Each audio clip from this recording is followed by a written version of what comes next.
Okay, hello, and welcome back to the IVF Daddies podcast. My name is Julio. And my name is Richard. We are back. Feels like forever since we've done one of these, but we've been traveling. We've been away. We were in Asia for 3 weeks, which was amazing. We'll talk about that in a minute. We're now in Spain, which is amazing and fantastic because my apartment building caught fire in London. Thankfully, everything is okay. But can you imagine, had we have been there? We weren't, thankfully. We're here in Spain for you. No electricity, though. So it's a good thing. We're here. Anyway, we're back. Yay. Yeah, I know how everything can change in a minute. Right. Well, I mean, We know that. we were in Bangkok and there was an earthquake the next day, and then your apartment building gets caught on fire. Yeah, it's kind of crazy how life can change in an instant. Very like when you're trying to get pregnant and you do. Yeah. And all of a sudden you got kids. But yeah, no, we were in Bangkok. Wait, so reframe that again, because IVF and surrogacy is for not everybody is that lucky. No, they're not, but I was. Can you just reframe that again? What do you mean? How can you say that you were not expecting and boom, you're pregnant? Who knew? No, but you are going into the surrogacy process. You know it's going to take a long time. There's lots of hurdles. You've got to go through all these different things and paperwork and meeting people and meeting egg donors and meeting surrogates. And then, you just think it's going to take forever. And I remember going, we've got embryos. Okay, well, now we're pregnant. And we were very lucky. Like we got pregnant first go and it was boy-girl twins and it's the dream. I know that for many people that doesn't happen. I get that. But your life changes in an instant. In that 1 second when you have that positive pregnancy test, it's irrevocable. It's done. You're pregnant. And Do you think that is like that's your experience, right? Like, do you think, because I've heard about people like they're my friends, like celebrities and stuff, which is that my only source of news is pop culture. But there's like celebrities that are like they don't feel anything until they have their baby in their hand. And I don't know. I mean, I think the wonderful thing about obviously surrogacy is that you are part of the journey, but you're living your life. It's happened for us. It happened thousands of miles away. It was this weird concept of somebody's pregnant. You're not feeling the pregnancy. You're not seeing the pregnancy grow day by day and month by month and feeling all those changes. And it's somebody else is doing it for you. And you're definitely trying to be a part of that.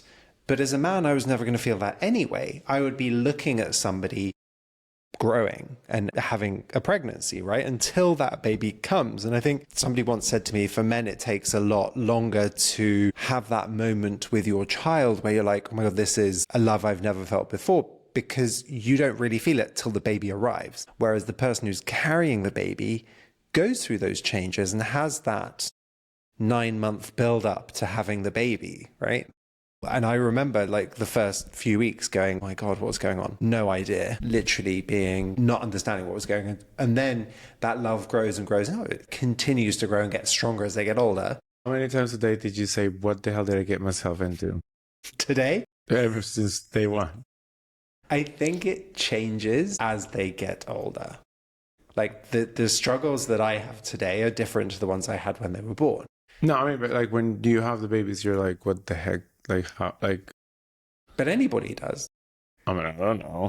Anybody who's had a child is like, what have I done? So so we went to Bangkok. Then after Bangkok, I have to come back and I have to skip Taipei because I have to go to TEDx. And one of the things that I did was sponsor the hospitality TEDx with the patisserie Margot. And there was a chance for me to insert a possible presentation for future year. And my argument, which will probably made a podcast out of it after, was the unloved scene of step parenting in the LGBTQ plus community. And there's like the struggles that you are building, and then you see people like they have like status parent, like you want to be like a status mom, like there's a study that I read of if you give a mom the option of a van and a Ferrari, they will take the van because they will look like the best mom. It's on the mom. No, but like the majority of moms that wanted to look like the best moms, they will get always the mom car. Well, I think being a step parent is very hard anyway. Like we've had this conversation many times where it's a fine line between trying to be a friend and trying to be a parent, because you don't have the authority. There's always well, you're not my parent. You don't get to tell me what to do. Well, I feel like I never get that with the kids. If anything, is almost like, It's because you never tell them off. I'm the one that tells them. I tell You them. take their side. What are you talking about? I think I triangulate you. I tell you what they're doing, and then you feel like I'm telling you that you're a bad parent. And then I tell them off, and you look the good one because you're like, oh, just ignore him. Yeah, and then it's the back of my mind. It's always feel like every time Julio is here, like we got structure and almost like they get structure all the time. Very rule driven, very boundary driven. That's kind of what I fundamentally believe that one of the things that I have done well as a parent is everything. Thank you, babe. There are days when I don't feel like I'm parenting well. Okay, there are days that I don't feel like I just don't do anything well. Yeah, right. I hear you. But what I have done and what I really like to do is for the children to have a framework that they know that they can operate within this framework and they're okay. But the minute they step outside of that, then we have a problem. And I think things for me that are non-negotiables are manners and being kind. Like everything else, is there's a negotiation, but I'm like, they're always fighting they're nitpicking about something. I'm just be kind to each other. Well, there's a sibling. It's just almost like when you see a reunion of the housewives and they say, like, when you spend so much time together with somebody, the emotions are a lot more intense. It's like it happens with friends. Like, you don't fight like you fight in your relationship because you're not like when you get like sick of a friend that you have distance for a little bit and then you just call them up again and hang out. We don't. Again, somebody quite likes the rupture and repair structure in the relationship. It's called emotional development. Yeah, somebody doesn't. Anyway, different story. It's called being British. Never complain, never explain. And I am like, let's get to the bottom of it. And if there's nothing to get to the bottom of it, we create shit to get to the bottom of it. You're not allowed to say that. No, we'll edit the name, but... No, we can't say that. No, because that isn't how to... Nobody needs to know who our therapist is. But we do couples therapy, because actually I think that another thing that is very important is when you look at a coin, it's the same coin, but he has one side and I have the other side. So that coin, I see it differently to the way you see it. And having somebody impartial to be able to say, Julio, you're wrong, is amazing. Well, sometimes we feel like we want to be heard. And then instead of explaining our feelings, we say, you're wrong. This is the evidence. Or sometimes I tell you how I feel and then you take it as an attack. And then I'm like, I am not saying who's responsible for anything. I just want to share what happened to me. But then sometimes you want to see one side of the coin and sometimes I want to see a credit card. It's like not even the other side of the coin. We have to just break the definition of old school family, because family is not made out of DNA. Family is made out of who chooses to show up. And being a step parent is like walking on a tightrope, and choosing each other every day is part of the job. And a family is made out of those people that when you fall, they choose to climb the mountain with you in the middle of the storm. Yeah, I mean, we choose our family, right? And I think as gay men, we've done that for many, many years. You choose the people you're going to hang out with. And I think then, and one of the things that we found being here in Spain is you've chosen, you've made some amazing friends. And one of your friends who's fantastic has two children, similar ages to the kids, and she has become part of our family. Like, she's an intrinsic part of what we do. And that's, we choose that. Like, we make choices every day. But I think as a step parent, it's really difficult because you don't have... I love how you're talking. I'm trying to bring it back to the topic. I love how you're talking about being like the difficulty of a step parent when you haven't ever been one. I haven't, but I see your struggles. I see sometimes, and even you say it to me. When I start the conversation, you storm out? I never storm out. I need to go get air. Generally, I've forgotten what we were arguing about, but you managed to bring it back. No, because, like our therapist told us, like sometimes when you get triggered, you just put a pin on it. You say, I'm getting triggered. Let's go back when we're feeling normal. Yeah, let's just... How far you master. And feel normal. You forgot about the emotion. And then you don't want, I'm like, why are you fighting again? I'm not fighting. It's so funny. Every Thursday morning, she's like, so how are you guys? I'm like, I'm great. And he's like, well, actually on Monday, he did this. And I'm like, oh, I've forgotten about that. Do we have to argue now? It's healthy though. It's healthy. If you're not in therapy, I recommend it. I mean, I believe the best thing you can do to a kid is give him a therapist and a financial advisor from the get-go. Even if they just go there to not talk and sit, they will make it a habit, and they will just send them the tools for life, which is kind of what I think is the problem with surrogacy and IVF, because I believe the system wouldn't want people there coming from families with a lot of access to knowledge and power, and that could be a threat for systems, which is why one case in Asia, which is the reason why we went to Bangkok, one case in Asia threw off the law of IVF and surrogacy, and you can explain it better because I have no idea. But that have happened many times in the normal procreational natural ways where people abandon their kids or give them for adoption, and nobody has said you're not allowed to get pregnant anymore. Well, I mean, the reason we were in Bangkok was because there is a steering committee towards legalizing surrogacy in sausages. No, there is a steering committee that has been put together to work with the government on ethical and moral and legal ways to make commercial surrogacy a viable option.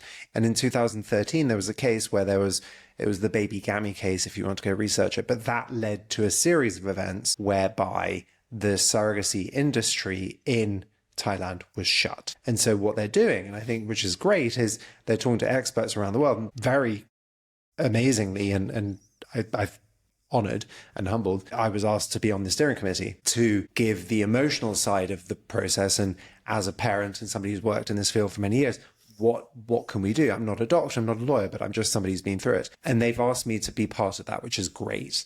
And so we were in Bangkok for that. And then we left on the Wednesday, and there was an earthquake on the Friday. And we were both like, okay. Luckily, everybody in the clinic is fine. And we did an amazing tour. And it's also linked to the previous episode. It's really funny how they showed us they have the HIV washing of the sperm and the semen. And that is actually very, very positive, especially for like same-sex couples or anybody that is infected, how the surrogate will not get infected or it won't pass down to the baby, and everybody could have a family. Especially, I think if you are going through IVF and surrogacy, it's not like you just met at a club, got a lot of drinks, and then you had a one-night stand and got pregnant. Right. It's like you really have to do a lot of work. And I was actually watching the last episode of the Housewives of the Beverly Hills Housewives, Bows, who's amazing. And I would love to interview her because she's the best. She's the boss. And she had 2 pregnancies that were really high risk. Like she lost her first baby, and the second baby both of them almost lose their lives. And then she's going for IVF with a doctor from Las Vegas that I've never heard of that came to her house. And the wanting to, after carrying your baby and almost dying, still wanting to go through that process, you really, really have to love. I mean, and I guess we'll say it over and over and over, but like I don't know how I got into this.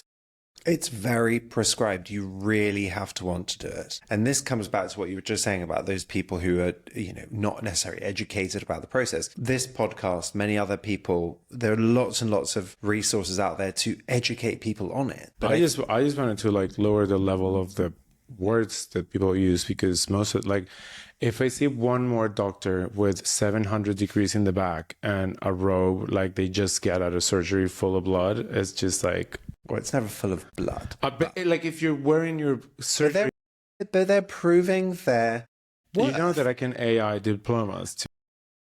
I'm sure you can, but it inspires confidence in people. If you go to the doctor and they've got all these awards, and that is a confidence builder. But that's a different. I just have That's the generational differences. Like in my situation, I feel like that's dehumanizing. Like I just want to see it more human. I want to see something more cozy, more warm, more, which is why we have like some doctors that they do a very touch and feely, very warm, and then some others are very technical. And when I hear the technical part, I don't even know if that's a good thing or a bad thing. And I'm like, but that's why we have lots of people messaging us, because we're warm and fuzzy. You're warm, like we're talking to people in a way that they understand. We're not trying to make it mechanics and long words and complicated. It's just almost Julio Richard talking about how to make a baby. well, I mean, because the two ways that you can find out about it, if you do go on the internet, there's like YouTube where you see people fighting against it, or doctors like talking, looking like with their gowns and their caps, and like that it's kind of like creepy. Or you see celebrities and it looks like throw the money up the issue and you will have the ideal baby, no problems or anything, and then people think they're just getting babies a la carte. Like, well, but that's one of the problems with surrogacy in and of itself. Everybody thinks it's for the rich, for the privileged, for the celebrities, and the reality is, yeah, they're doing it. Of course they are, but the majority of people doing this save, they beg, steal, borrow. They are working 2 jobs to get the money together to be able to fulfill a dream. And I think having a dream and fulfilling it, there's nothing better. And I see this every day when people are coming to us with photographs of babies or pregnancy, or they're just like, look at this, thank you. There's nothing better. There really isn't. That fulfillment that I get when I get a text message from somebody who shows, I've got people that send me pictures of their 5-year-olds, 6-year-olds. I'm just like, and they just go, thank you. yeah, or like when we get messages about people saying, oh my God, because of you, I decided to go and get a checkup and get my egg count, or I have gone through the same thing. Thank you for talking about this topic. Because there's a lot of things that, like, okay, so when normal people have natural ways of getting pregnant, you just worried about the pregnancy and the baby. When you want to have babies and you can't, when you're gay or you LGBTQIA+, you have to break down walls like your entire life that you're used to the rejection. And for you, it's like, this is another fight that I have to do, or like, it's never going to happen to me. And if it's going to happen to me, I know I'm going to fight really hard for it. But when you're not part of the LGBTQIA+ community, it's never like, well, we're starting to get to the point of that. And I've gotten a lot of messages when people say, you know what? I want to start a relationship with you. If we're going to have babies, let's both get checked. And maybe you freeze your sperm and I freeze my eggs. Actually, yesterday at dinner, I had a friend that she told me her journey about getting her eggs frozen. And she got pregnant and she never used the eggs, but she still has it. It's an option. It's optionality for the future. There's no guarantee, but it's there in case you want it. And you've frozen your eggs at that moment in time. That's how old you were. That's how old your eggs are. So if you freeze them at 29 and you're 43 and you want to use them, they're still 29. No. And that's the wonderful thing. And I think to your point of they got pregnant, great, brilliant. That's fantastic. And also when you go get your eggs frozen, I mean, yeah, if you can get it. No, but because infertility awareness is coming up soon. When you get, let's say that a woman goes to the clinic, say, I want to freeze my eggs. Do they get the eggs and freeze them? Or can they tell if their fertility is 10 out of 10? Yeah, you'll go testing. It's the same as if a man goes to a sperm test, they test the sperm and say your sperm is fine. Yeah, but you know that people like wakes up saying, why don't we just do an annual sperm check? We should. Yeah, but nobody does it. So that's so National Infertility Awareness Week is coming up in a couple of weeks. And it's all about reducing the stigma around infertility. It's all about raising the awareness of infertility. I'm glad that you came up with that. I just off the top of my head. Not that I just said it. Thank you for the pointer, Don Julio. But it's one of those things that if we can get one person to just go and check their egg count or their sperm or go and get tested, then that is one person that I'm happy that I've helped. Because the reality is, I mean, we should go and get checked every year for everything else. Well, but let me challenge you on this one, because what is the law on infertility? I mean, on surrogacy, with the excuse cover wrapping paper about infertility that blocks gay parents to have gay, trans, whatever, to have babies, like the Asia or the Greece law. So there are certain countries that allow it and certain countries that allow it for everybody. The United States, doesn't matter who you are. It doesn't matter if it's social surrogacy, i.e. there's no real medical need, or there's a medical need. But for example, last week, Greece came out and said, we're going to change our surrogacy laws and we're going to make it so that if you're a gay man or you're a single man, you cannot go through surrogacy in Greece. Now, the problem with Greece is there are very few Greek surrogates out there anyway. And there was a scandal last year where basically they were trafficking people in from Georgia, Ukraine, all the countries around to Greece to do it, get pregnant. So there's been scandals. What is it? What is a statement of, I think it's Thailand, Thailand? What is a statement that says that is only for infertile people that... Greece. So basically, they've clarified that it's for a medical infertility requirement. That means that if you're a man and a woman trying to have a baby and you can't for X reason because of medical, then you can go through surrogacy. Because if you're two men, there's no medical need for you. Exactly. It's just pure and utter discrimination against gay men and single men. End of story. But welcome to the world. We're discriminated against left, right, and center. So they've clarified it and said it's no longer based on your gender, it's based on a medical need. Well, but that is very silly, because infertility is if you try for 6 months and you don't succeed, you're infertile. So we can try for 6 months and not succeed. And are we infertile? But it's not a medical need, it's a social need, because neither of us have a uterus. Like if a baby is the new handbag. Well, again, Handmaid's Tale. Have you ever seen that? No. That TV show, with the red thing? I've not. No, because that is ugly. One girl gets the eye plugged out. I mean, it's interesting, but I don't know. You will like it probably. I prefer The Housewives. Okie dokie then. Anyway, we're back. Thank you for bearing with us whilst we were on holiday. But we will, resume, and thank you for watching. Bye.